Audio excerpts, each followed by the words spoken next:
நிந்திக்க மாட்டாங்க. ஆமே. எங்க நீங்க ரோட்ல நின்று ஜீசஸ் ஐ லவ் யூ அப்படி சொன்னா யாராவது நிந்திப்பாங்களா? ஐயே இந்த பிள்ளைய பாரு. இதே வேற யாரையாவது பார்த்து hello brother I love you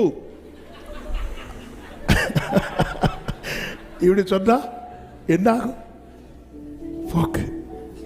அப்போ எதுக்கு இந்த divine relationship, divine fellowship Jesus அத சிலுவையில நமக்கு ஏற்படுத்தி கொடுத்திருக்கிறார். ஆமென்.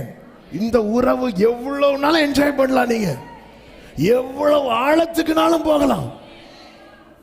ஆமென். இந்த உறவுக்குள்ள வரணும். அவளுடைய ஏக்கத்தை பாருங்க. அங்க அவளுக்குன்னு ஒரு நேசர், அந்த ஸ்டோரியை வச்சுதான் சாலமோன் இதை எழுதுறார்.